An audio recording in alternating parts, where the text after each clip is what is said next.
Hello, class. Lieutenant Colonel Thompson here again. I just wanted to talk to you today about writing. After your first week of class, some of you have done very well.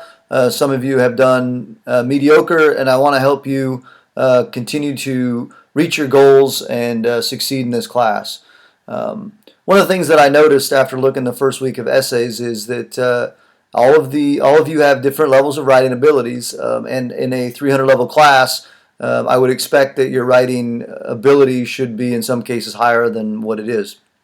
So I'll share with you some tips that will help you succeed in this class, kind of give you an idea of what I'm looking for, and not only what I'm looking for, but really some tips that can help you succeed in other classes, and then as you go forward in your life, in your professional life, that will definitely serve you well in your career.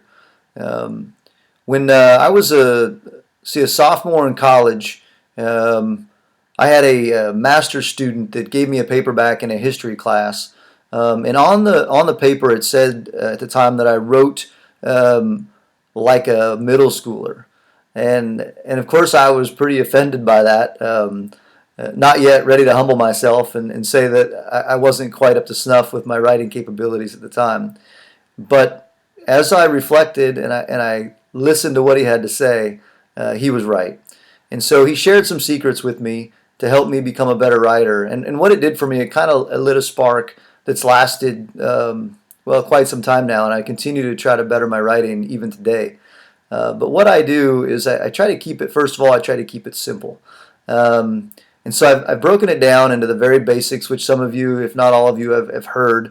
And I try to maintain, and what I would like to see you maintain is a 5-paragraph essay style. And since the papers are only 3 pages long, or maybe 4 pages long, it'd be pretty simple to keep it to 5 paragraphs.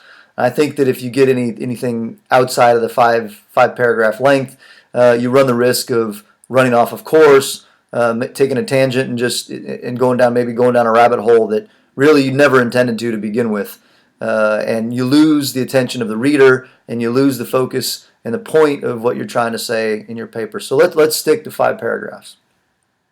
So as you're writing your paper, of course, make sure that you use APA guide, which is what is outlined in the syllabus and also in the examples in the rubric. So here we are. Let's say we're using APA format. We're using a 5-paragraph essay format. This will allow me to keep my topic succinct and allow me, as grading your paper, to find your main points and really evaluate what you have to say. So the 5 paragraphs should be this. The first paragraph should be an introduction paragraph. The second, third, and fourth paragraph should be your main body. And finally, the 5th paragraph should be your conclusion. In your intro paragraph, you should always start off with some sort of an attention gainer.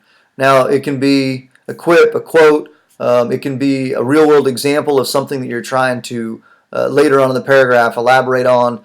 And that attention gainer obviously serves the purpose of grabbing me and bringing me into the paper.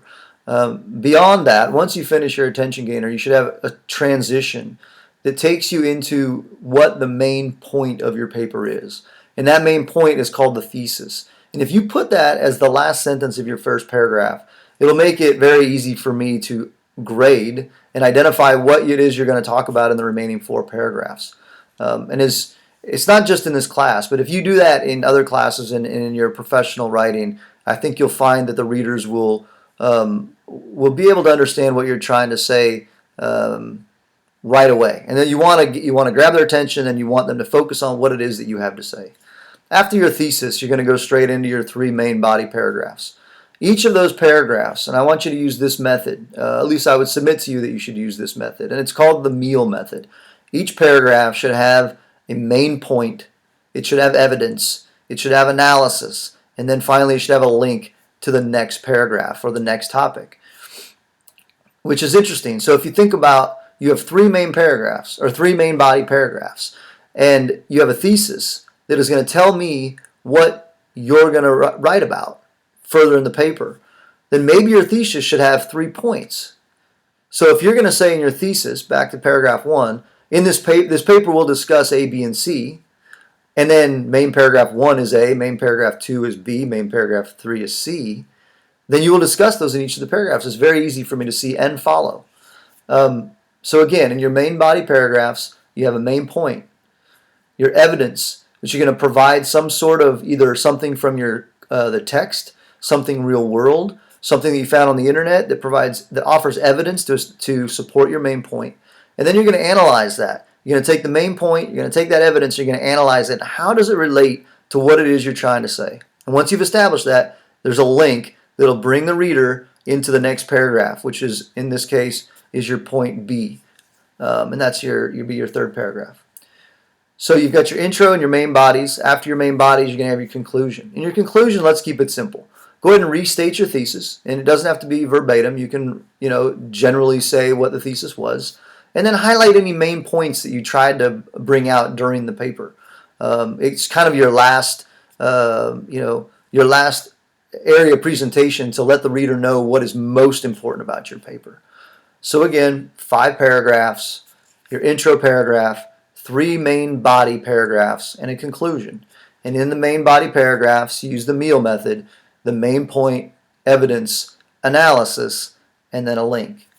And if you stick with that, I'm quite confident you'll do well. I can't guarantee you'll get an A. Of course, a lot more goes into that with grammar, but more importantly is the topic itself, and that you use information from the class. Don't just write a paper or submit a paper that is off the cuff, not well researched, and certainly use citations, in-text citations for your references, and make sure that you use the books in every single one of your papers, the course material in every single one of your papers, or your grade will suffer.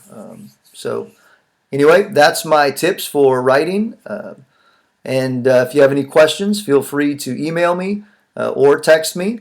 I will always respond to a text message, but if you send me a text message on my phone, please let me know who you are, because I probably don't have your phone number saved in my phone book. So my phone number is 360-543-3893.